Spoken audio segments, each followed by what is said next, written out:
Assalamualaikum warahmatullahi wabarakatuh. Kembali lagi dengan saya Reza Resita Dewi, NIM E2019-2221.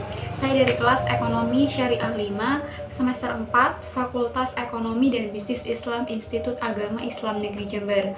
Alhamdulillah saya masih diberikan kesempatan dan juga kesehatan sehingga saya dapat kembali membuat video tanggapan, yang mana pada video kali ini saya akan membahas atau memberikan tanggapan mengenai perkembangan peradaban Islam pada pemerintahan Khulafaur Rasyidin.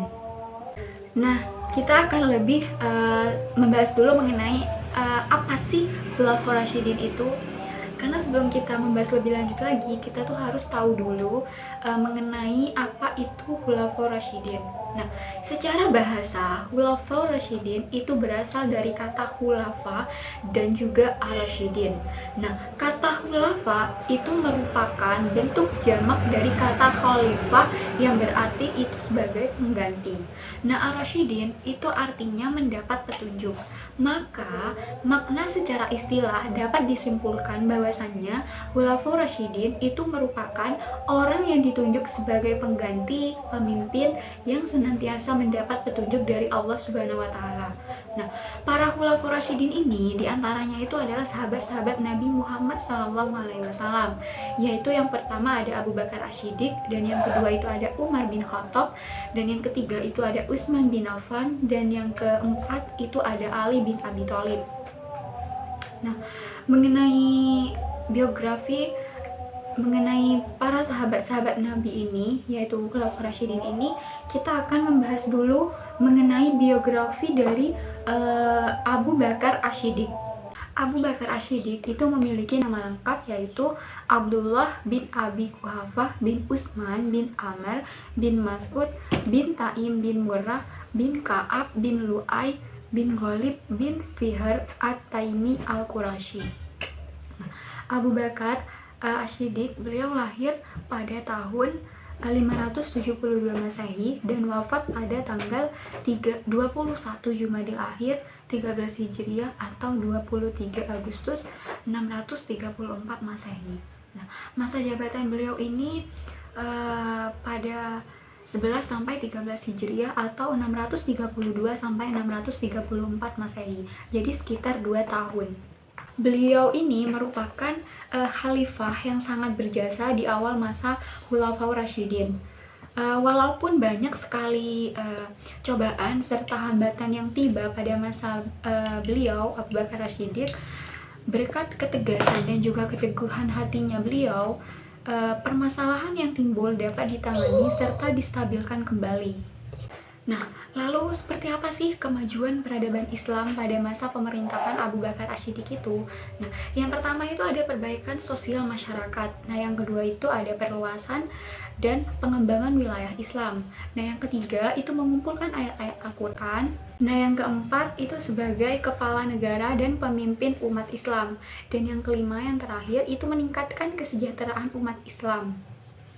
Yang selanjutnya yaitu mengenai khalifah kedua, yaitu Khalifah Umar bin Khattab. Nah, Khalifah Umar bin Khattab ini memiliki nama lengkap yaitu Umar bin Khattab bin Nufail bin Abdul al-Uzza bin Riba'ah bin Abdillah bin Qad bin Razail bin Adi bin Ka'ab bin Lu'ay. Nah, beliau lahir pada 579 Masehi dan beliau wafat pada 23 Hijriah atau 3 November 644 Masehi. Nah, masa jabatan beliau itu sekitar 13 sampai 23 Hijriah atau 634 sampai 644 Masehi. Nah, lalu bagaimana sih kemajuan peradaban Islam pada masa pemerintahan Umar bin Khattab itu? Nah, kemajuan yang pertama itu kemajuan pada bidang politik. Nah, yang kedua itu penataan struktur pemerintahan. Jadi pemerintahan itu disusun secara rapi, mulai dari administrasinya, keuangannya, dan lain sebagainya. Nah, yang ketiga itu meningkatnya perkembangan ekonomi, pertanian, dan juga perdagangan itu mulai dikembangkan. Nah, yang keempat itu meningkatnya kemajuan ilmu pengetahuan. Dan yang kelima itu meningkatnya kemajuan sosial, dan yang keenam yang terakhir itu meningkatnya kemajuan agama Islam. Jadi beliau melakukan dakwah ke daerah-daerah yang yang dikuasai oleh umat Islam. Nah, wilayah yang dikuasai oleh umat Islam. Jadi wilayah yang dulunya itu bukan Islam, berkat beliau kini menjadi menganut kepercayaan beragama Islam.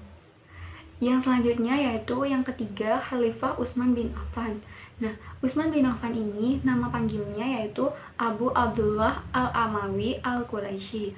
Nah, beliau ini memiliki gelar yaitu Dzunurain, yaitu artinya mempunyai dua cahaya. Beliau lahir pada 577 Masehi atau 12 Zulhijjah 35 sebelum Hijriah, dan beliau wafat pada 35 atau 656 Masehi. Nah, masa jabatan beliau itu sekitar 23 sampai 35 Hijriah atau 644 sampai 656 Masehi.